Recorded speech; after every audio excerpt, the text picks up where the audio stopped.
Meanwhile, the Nigerian military has reacted to the attack on its academy in Kaduna a few hours ago. According to the academy's public relations officer, Major Bashir Muh'd Jajira, 2 officers were lost in the attack. The academy, in collaboration with the 1 Division Nigerian Army and Air Training Command, as well as other security agencies in Kaduna State, has since commenced the pursuit of the unknown gunmen within the general area with a view to tracking them and rescuing the abducted personnel. The NDA community and cadets are safe in the academy. We assure the general public that these unknown gunmen will soon be apprehended and abducted personnel rescued. That's a statement from the NDA. And for more on this development, let's talk to a security expert, Kabiru Adamu, who joins us live via Skype from Abuja, and another source standing by in Kaduna. Thank you for joining us. And thank you. Good afternoon. Good afternoon. Before we get let's get the latest update from our source in Kaduna. What more can you tell us about this? And I'm asking the question to our source in Kaduna. What more can you tell us about what exactly played out at the NDA? Well, good. Hello, can you hear me? Yes, go ahead. I can hear you. The attack came out to surprise the residents in the state. I never talked to the army. The repeated has witnessed the attack by bandits, but all with a certain Nigerian military base with the attack. The residents are quite worried, but then the Nigerian army has said efforts are all going to rescue the victims that were kidnapped. All right, so the line is really not clear, but let's get to the security expert, Kabiru Adamu. What does this mean for us as a country, for a security architecture of this magnitude to be breached and compromised? So, like you rightly indicated, military formations are considered hard targets in security. And when they are breached, it puts a lot of concern, fear in Nigerians generally, and in fact even the international community, that such a hard target with the types of security arrangement that are in place to protect it would be breached in this manner. Now, it's not just the breaching, but the fact that those who breached it were successful in the attempt and they also left alive. That is very worrisome. But 2 things come to mind, and we've spoken about this extensively in the past.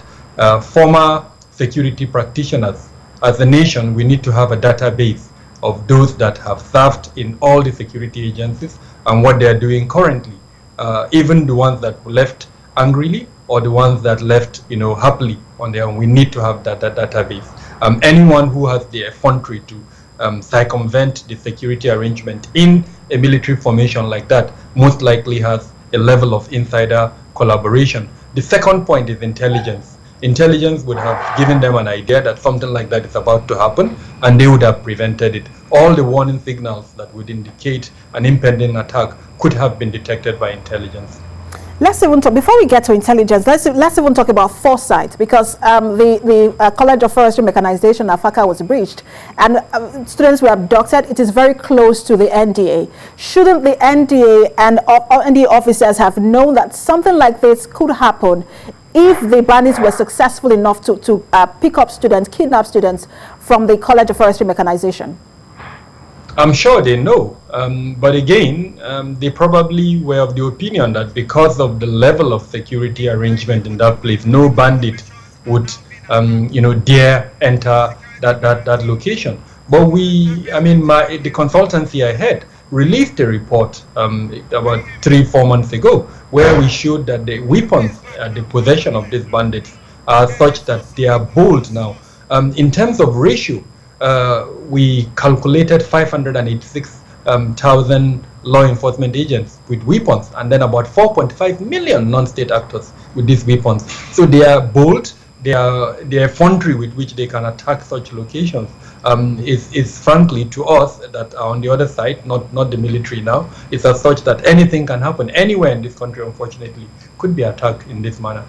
And I'm sure that's the fear that a lot of Nigerians will have, because we've seen it play out in the southeast, where police stations were attacked, burnt. nothing really happened. People were arrested. We've not heard about any consequences or any prosecution. And I just want to pose this as a question to you. I know you already started touching on it. How should Nigerians be feeling at this moment? If security formations like this can be breached, what's the hope for Nigerians? And then what should government be doing to ensure that this is actually nipped in the bud? As far for Nigerians, let's stop this complaint sort of culture that has been embraced by a lot of Nigerians. Let's talk about solutions. Let's talk to the National Assembly. Let's talk to our state assemblies. Let them do what constitutionally they are supposed to do. That is, check the executive. Ask critical questions around the roles of these organizations in terms of protecting us. For the Nigerian government, especially the security agencies, I'm of the opinion that we should have cordons, cycles of security within the city where we are short-staffed. The security agencies don't have enough personnel. One of the best ways to approach the issue is to have cordon cycles, concentric cycles of security, so that before anyone even comes into the city, as it were, or the state, Kaduna as an example, he or she would have to pass through those concentric cycles. And even where he carries out an incident, before he escapes, those concentric cycles will stop him. And that means the only way we can do that is if there is enhanced synergy and cooperation within the security agencies. The second element are the force multipliers.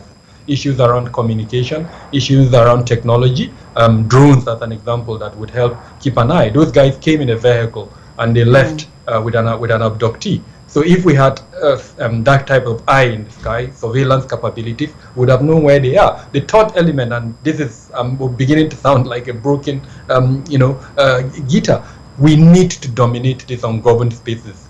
They are using those ungoverned spaces to hibernate, and it is from those ungoverned spaces that they carry out their activities. So let's dominate it and deny them their homes, as it were, and bring this to an end. Of course, there are issues around socioeconomic grievances, the economy, inflation, unemployment, name them, that are driving insecurity. And so there needs to be better collaboration between the federal and state government to address those root causes of the insecurity.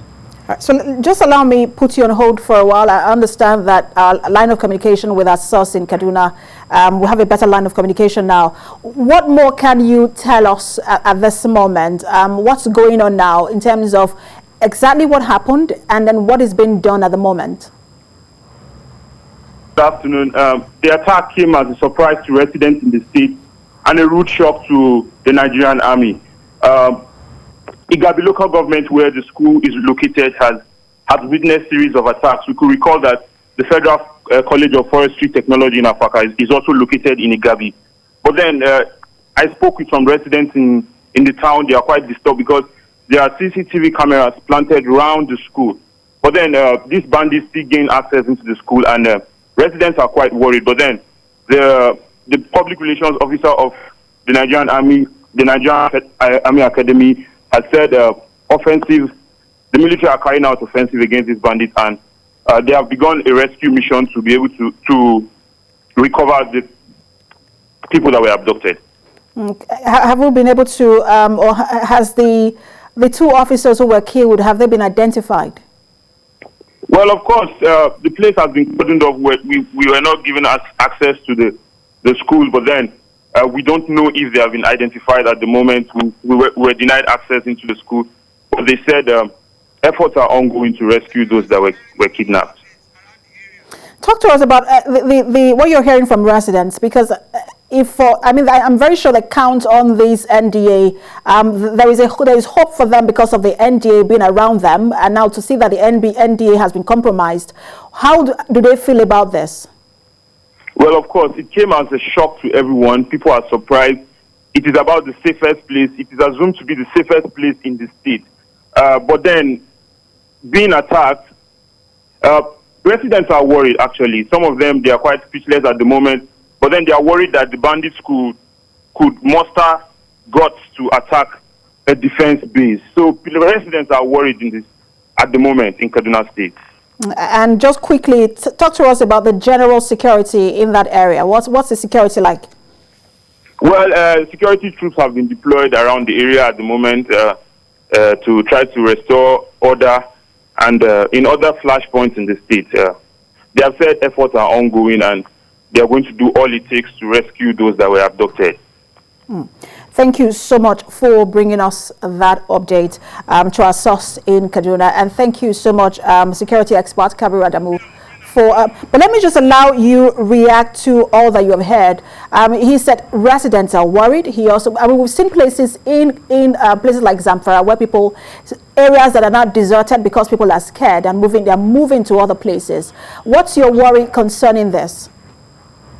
Well, it's a likelihood that more and more people would seek ways to defend themselves, and that means the weapons that we are complaining about, more of it would find its way into Nigeria. And again, the trust between government and the people would continue to reduce, unfortunately, and that means we are fast leading ourselves into what some have already described as a failed state, unfortunately. A rather disturbing situation indeed. Thank you so much for helping us to make sense of this, security expert Kabir Adamu. Thank you.